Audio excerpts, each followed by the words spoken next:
Welcome back to another episode of Interfaiths Miami Podcast here at FIU. We are honored to have Yasemin here, who is joining us, and she's part of our Muslim-Jewish dialogue, and she's a local faith leader and a Muslim theologian. So we're very honored to have her as part of our scholars. She's also a professor here at FIU and teaches courses on religion in the Department of Religious Studies. So we're very honored to have you here with us. Talk to us a little bit about yourself and your background.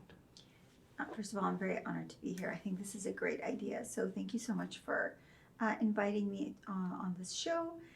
My background. So ethnically, I come from the Middle East, Iraq, Turkey, Saudi Arabia, add a little sprinkling of Armenian, and then we found ourselves in the United States when I was about to start college, and I have been here, but I've really lived in 3 continents, 6 countries, and 7 states within the United States for a very long period of time. And I spent 28 years in the Arab world, another 5 years on top of that in Turkey.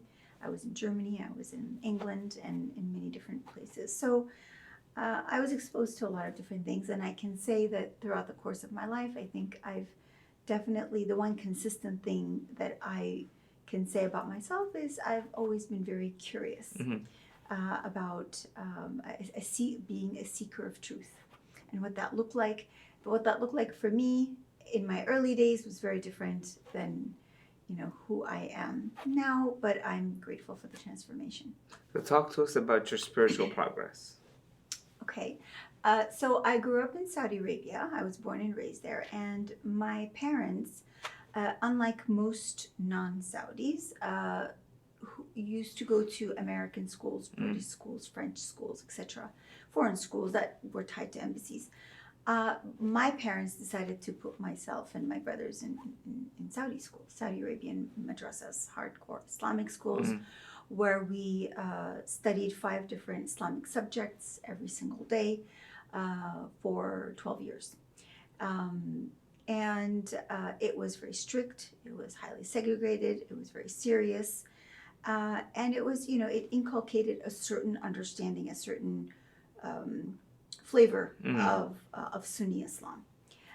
Typically today, I'd like to shy away from labels, but unfortunately we live in a world where when you use language, you have to really use labels too. So very loosely, it's, Wahhabi or Salafi kind of ideology towards Islamic practice. And so that was my upbringing. And then I came to the United States, and all of a sudden I was exposed to freedom of thought. And I didn't quite know what to do with it initially. I was overwhelmed, and I had a very brief, I would say, agnostic period. And then I found that didn't really satiate me. I couldn't make meaning of it. I couldn't understand or grapple with the idea that something comes from nothing. I couldn't make sense of a world without grand design. And so there are many different atheistic tendencies that didn't sit well with me. So I sought the truth at that time, and incidentally, and this is a very important story because it changed the course of my life. When I was 19 years old, one of my friends, who actually wasn't even Muslim, from college, gifted me a book. It was called The Essentials of Rumi. In Saudi Arabia, all the books of Rumi at the time, not now, at the time were banned. So I grew up not knowing anything about the poet, philosopher, theologian Jalaluddin Rumi. So when I first picked up the book, and this was pre-internet generation, I had no idea what it was. And the gentleman, the boy who, the guy who gave it to me, he was just a normal friend. But when I opened and I started reading some of the poetry, it felt initially like it was a love between a man and a woman. I couldn't understand why he would give me this book. But then I quickly understood that it was actually the love between a human and the divine. And I that really struck me because, you grew up in a theological tradition that teaches you fear. Right. God is something that you feared. God wasn't necessarily something that you loved. Mm. And I was like, wait, what do you mean love God? Who loves God? You fear God. And so I decided to go on this quest. Mm. And I have been on this journey since I was 19 years old. Wow. Of what it means to be in a love affair with the divine. Okay. And so you're also an Islamic theologian. What does the study of Islam bring to you? So, even that has taken me from one step to another. Where I started isn't where I am right now. Even in my own beliefs and my theological evolution. Initially, after I became a seeker of truth, of this divine love, I would again have to use some labelings. I was very interested in the Sufi path of Islam, but I was inculcated in Sunni Hanafi Islam. Those were the tendencies or the terminologies that I was raised with, and so initially I was sort of pigeonholed within that. So my world view I felt was still quite narrow. Right. So I drew upon Sufi ideology, but I was still, I would say, stuck with Sunni Hanafi Islam. Okay. And I can say that quite confidently now because I feel that I've broken those boundaries. So what unstuck you? So what unstuck me is I felt that there was a need for us to create these cages for ourselves because that's where it felt comfortable. Mm-hmm. And, it's how we were raised. It was in our environment. It was our social structure. We had created these self-imposed restrictions.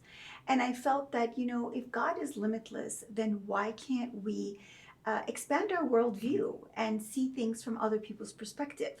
There's, we have a world at the time, now we're probably over 8 billion. At the time, it was, younger, less. But then I the more you travel, I've traveled to over 70 countries, and you go and you see so many genuine people who grew up in different environments, different families, right? Whether they're Buddhist or even Hindu, things that were so alien to me. We was like, oh, Hindus are just idol worshippers. And you go into their temple, and when you focus on the form, you might actually say that because, you see the elephant and the snake and the monkey and so on and so forth. Same thing I traveled all over the Far East, right? You see different forms of Buddha, laying, standing. They look different, whether it's Taoist or Shinto or whatnot. But then I realized something very critical, and this is my latest journey, which is when you focus on the form, things can take you to a very restricted place. But when you focus on the meaning, you can very easily, or at least I was very easily, able to understand what it really meant to say we believe in the oneness of God. And to me, that no longer means believing in the oneness of God, meaning you don't have statues in front of you that you worship. Believing in the oneness of God, to me, means that there's everything manifests from it, and in the essence of all is one. The essence of all creation is one. And so even my traditional Islamic identity that was very much focused on rituals and community, I really felt the need. It was suffocating me. I felt that I had to break those barriers. And I say this as a Muslim theologian, actually, because my worldview of a Muslim theologian, in my understanding, is a very inclusive, adaptive, ever-evolving worldview of what Islam ought to be, not necessarily what we see the form being presented today. So you have a very unique perspective, I think. Within the Islamic tradition. I mean, what is the reception by other Muslims then? Oh, generally, I don't, I try to, as an academic, you have to know your audience. Sure. So sometimes I take a different approach. So depending on where I'm at, if I'm invited to speak at a mosque, Right. I try to gauge, depending on the conversation. Sure. I have to be harmonious with, and congruent with my beliefs. So it's not like I can't say that I say something I don't mean, Right. but I have to use a language that my audience is able to understand. And so sometimes I don't approach subjects that I feel that my audience is not receptive to, or I'm not really invited there to talk about those subjects. So I keep a lot of my thoughts, unfortunately, to myself, because I feel that the receptiveness level is actually very low. There are very, very few people. You certainly would be one of those very few people who I can sincerely say that I would be able to express my Islamic beliefs in a way where I don't feel like I would get any backlash. So, are there any spaces? I mean, you've traveled all over the world. So, are there any Muslim communities where you feel the most sense of community, where you're able to fully be yourself? So I would say more than a specific country, I would say where I felt the most safe to able to sort of, or a community where I felt the most compatible with is a community that I joined, loosely joined. It's not really a club, but it's sort of a community in Istanbul, led by a lady. Her name is Cemal Nur Sargut, and her outlook, her world, her Islamic worldview really resonated with me. She took me on a path of this thing that's known in Tasawwuf called the nothingness, hiçlik, where you lose yourself and it's a very philosophical way, and it's very hard to do it justice in this form, but it's a way where you really go on this journey through different stations to fade away in your love of the divine. Now, I'm very much aware that I am a human being. I'm a mother. I'm a spouse. I'm a daughter, and I have daily responsibilities.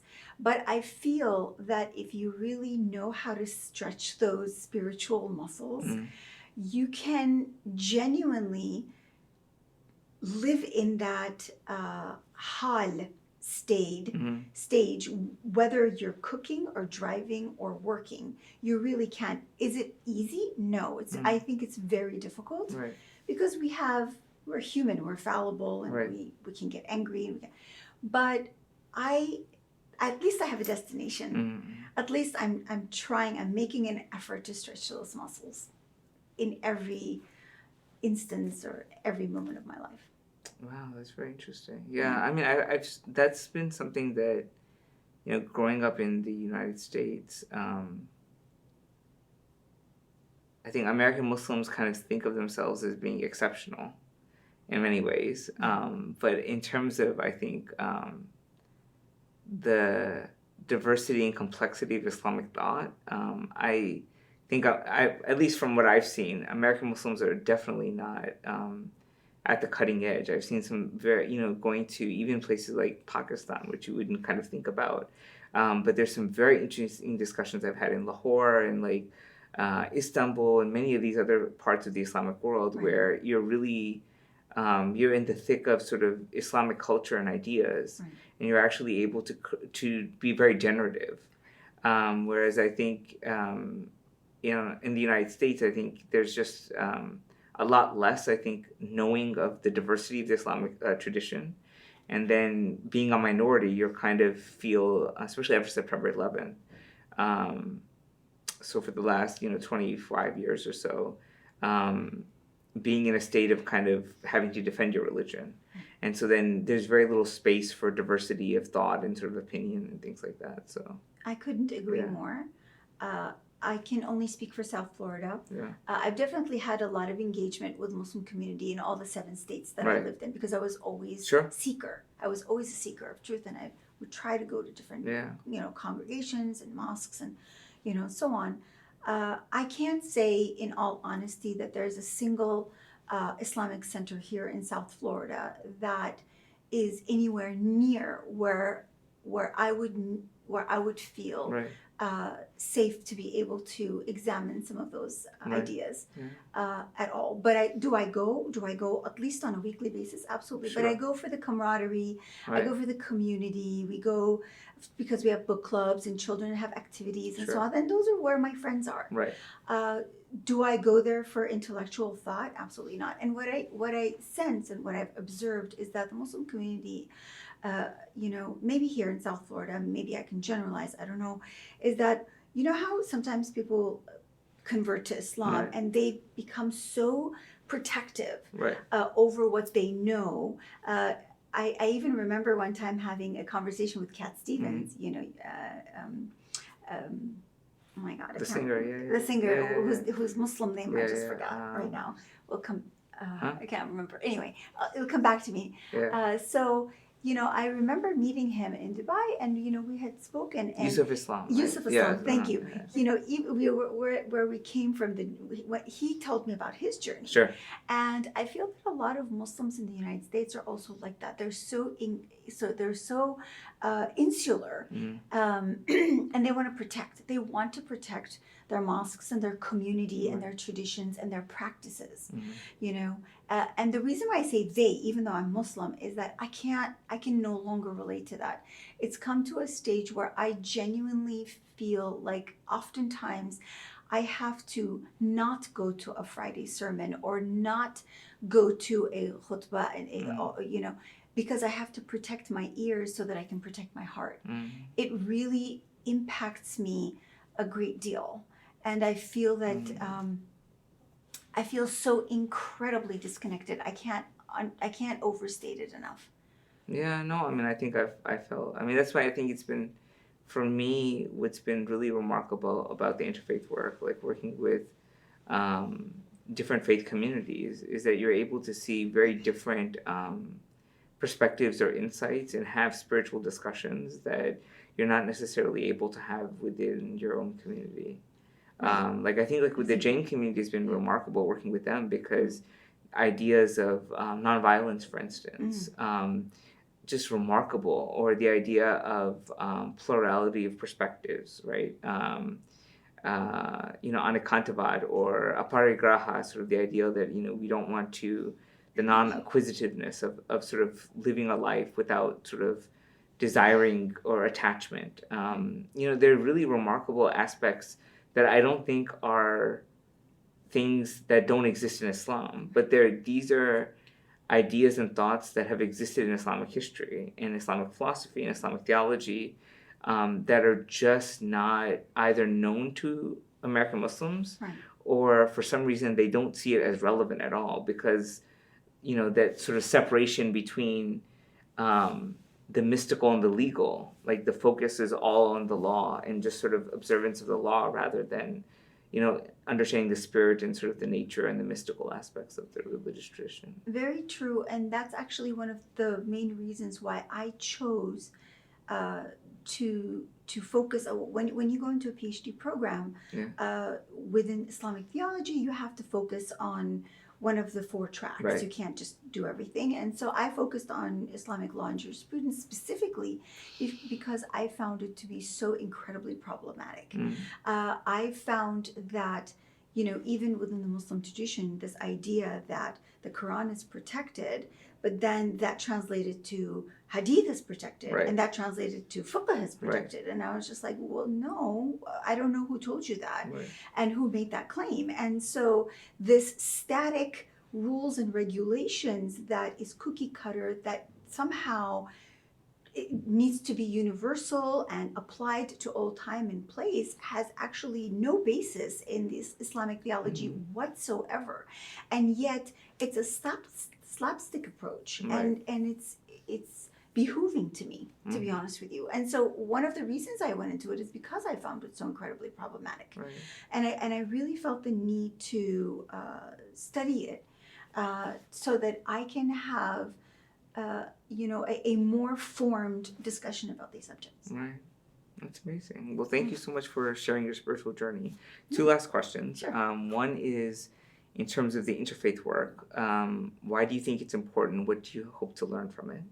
So I think that my understanding of interfaith work used to be where two people from different traditions come together and each one says what they want to say and what they believe, and then we have pastries and everybody goes home, and then we pat each other on the back and say, you know what, we're like really swell people who just we're so open-minded and we got together. I think that we're fooling ourselves when we do that. I think that real interfaith work is when you genuinely make every effort in trying to imagine their truth as being yours. And that's a very difficult thing to do. But really, it's interfaith work often, and I've been in lots of interfaith work, especially after September 11th, where you're really just there to try to convince the other person of what you believe. And I don't believe that that's interfaith work. I think that just two people just having a monologue. It's not real dialogue. I think, but it's very difficult. What I'm saying is also very difficult because human beings, even if you belong into the same tradition, right? Even if you're two Muslims or two Jewish people, right? You filter knowledge and information through your own life lenses.